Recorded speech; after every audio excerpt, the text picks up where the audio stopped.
Et là, c'est Charles Leclerc, c'est encore pire parce qu'il était leader du Grand Prix, il était en train de tout bien faire, Charles Leclerc, et puis son moteur a lâché. Son moteur a lâché tout simplement, et c'était quasiment début mi-course tout simplement pour Charles Leclerc.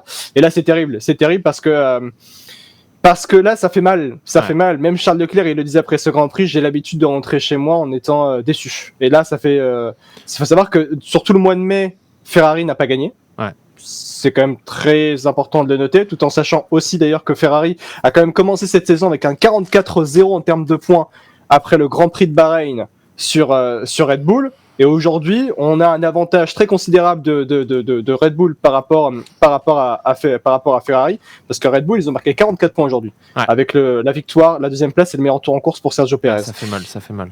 Et on a aussi également, désormais, on a Max Verstappen qui est bien installé au leadership du championnat, avec cette fois-ci non plus Charles Leclerc qui est deuxième, mais tout simplement Sergio Pérez. Et là, ça fait extrêmement mal au moral des tifosi, puisque là, aujourd'hui, on a le sentiment qu'il y a une certaine perdition, presque en crise. Je pense que Ferrari est en crise aujourd'hui. Carrément. Parce que là, ça fait sur 4 des 5 derniers Grands Prix, Ferrari a totalement mal exploité son package en course. En qualification, il n'y a rien à dire. La voiture est performante grâce à Charles Leclerc. Carlos Sainz encore, c'est très compliqué sur un tour, et même d'ailleurs sur le rythme de course en entier.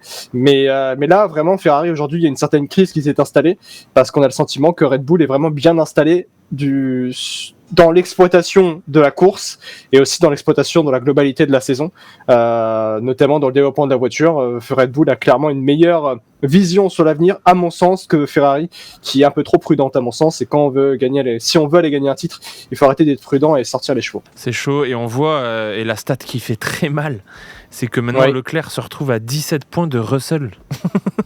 17 points, oui, il est plus qu'à 17 points effectivement de George Russell qui est 4ème, et Russell effectivement c'est ce qu'on appelle Monsieur Consistency, le monsieur de la consistance, le monsieur de la régularité, parce que depuis le début de la saison, il n'a jamais été hors du top 5 si je me trompe pas. Je crois que c'est ça, c'est qu'il n'a jamais été hors du top 5, George Russell, avec sa Mercedes qui peine à performer. Ouais. Et c'est assez impressionnant de se dire que là, aujourd'hui, il est seulement à 17 points de celui qui est sans doute le pilote avec Max Verstappen qui prétend au titre. Quelques tweets marrants, tweet d'Emmanuel Moine qui dit « En fait, c'est un marabout qu'il faut à Ferrari. » Non mais là, et pour en refaire la petite histoire par rapport à ça, il faut savoir que Ferrari a toujours choqué depuis 2017, ses débuts de ses 6 suites de saison.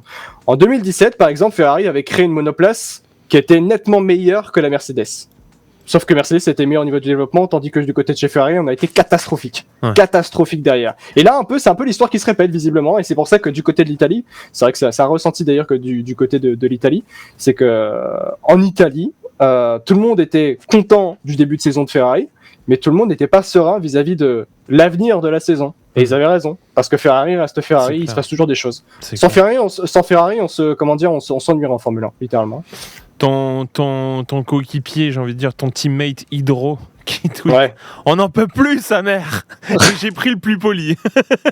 Vraiment. J'ai pris le tweet le plus poli.